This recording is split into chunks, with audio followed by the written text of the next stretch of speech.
திராவிட முன்னேற்ற கழகத்தின் சார்பில் திரு கான்ஸ்டன்டைன் ரவீந்திரன் அவர்கள் இணைந்திருக்கிறார். திரு கான்ஸ்டன்டைன், இப்போ இலங்கை ஃபிஷரிஸ் மினிஸ்டருடைய ஸ்டேட்மெண்ட்டை நீங்க பாக்குறீங்க. கச்சத்தீவை திரும்ப வழங்க முடியாது அப்படிங்கிறாங்க. 74, 76ல நீங்க கொடுக்காம இருந்திருந்தா இந்த பிரச்சனையே வந்திருக்காதேன்னு பிஜேபி சொல்லுது. உங்க பார்வை? முதல்ல இந்த நேரம் எது? இந்த நேரத்தில் பேசப்பட வேண்டிய அவசியம் என்ன வந்தது? இதில் அரசியல் இருக்கிறதா, மக்கள் நலன் இருக்கிறதா என்பதைத்தான் நாம் பார்க்க வேண்டும். இது அரசியல் அல்லவா? 2013க்கு பிறகு 100க்கும் மேற்பட்ட பேர் ஆர்டிஐயில் இது சம்பந்தமாக கேட்டபோது நமது வெளியுறவுத்துறை அமைச்சகம் அன்றிலிருந்து மார்ச் மாதம் 30ஆம் தேதி வரைக்கும் என்ன சொல்லிக் கொண்டிருந்தார்கள்? It is related to neighbour country relationship, அதனால தர முடியாது. ஒண்ணு. இன்னொன்னு, உச்ச நீதிமன்றத்துல வழக்கு இருக்கு, அதனால நாங்க தர முடியாது அப்படின்னு சொல்லியிருந்தாங்க. அப்ப இந்த ரெண்டும் எப்படி ரிலீவ் ஆகுது? திடீர்னு எப்படி மாறி ஆர்டிஐல தகவல் வருது? ஏன் 2013ல இருந்து நீங்க கொடுக்கல? அப்ப தேர்தல் நேரத்தில் தனக்கு ஏற்பட்டிருக்கக்கூடிய பின்னடைவை மடைமாற்றுவதற்காக ஒரு தேவையில்லாத பிரச்சனையை பாரதிய ஜனதா கட்சி தலைமையிலான ஒன்றிய அரசு ஏற்படுத்தி தேவையில்லாத பிரச்சனை ஆயிடுச்சா இப்போ?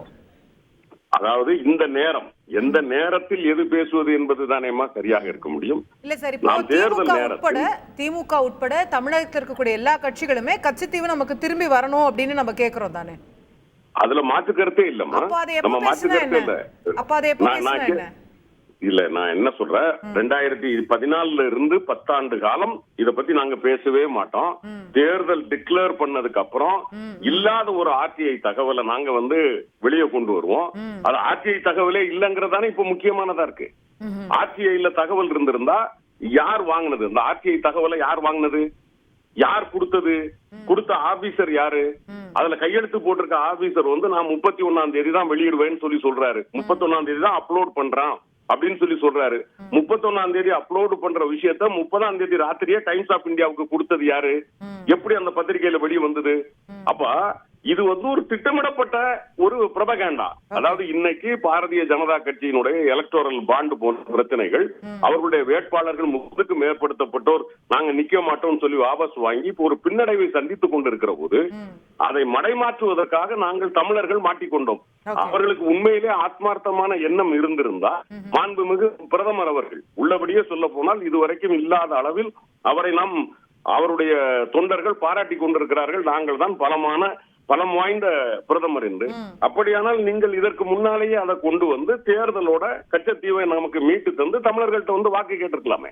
நீங்க உங்களுக்கு உண்மையான ஆத்மார்த்தமான சிந்தனை அதுதான் என்றால் ஒரு 2 மாதத்துக்கு முன்னாடியே பேச்சுவார்த்தை நடத்தி கச்சத்தீவை மீட்டு கொண்டு நான் தமிழர்களுக்கு நான் சொன்னேன், மீட்டு தந்திருக்கிறேன், எனக்கு வாக்கு தாருங்கள் என்று கேட்பதல்லவா பிரதமர் நரேந்திர மோடி போன்ற சாங்கான தலைவர்களுக்கு அழகு.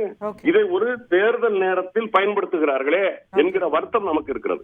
கச்சத்தீவு பிரச்சனை என்பது இன்று நேற்றல்ல, 100 ஆண்டு கால பிரச்சனை. அதன் பின்னணியில் பல விஷயங்கள் இருக்கிறது.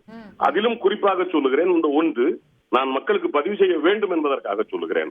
1972, 73 பங்களாதேஷ் யுத்தம் வருகிறது, பாகிஸ்தான் பங்களாதேஷ் யுத்தம். அப்பொழுது பங்களாதேஷை பிரித்து நாம் கொடுக்கிறோம். இந்தியா தான் கொடுத்தது, அன்னை இந்திரா காந்தி அவர்கள் தான் கொடுத்தார்கள். கொடுத்த போது அதை ஐக்கிய நாடுகள் சபைக்கு பாகிஸ்தான் கொண்டு செல்கிறது. எங்களுடைய சாவர்னிட்டியில இவங்க தலையிடுறாங்க.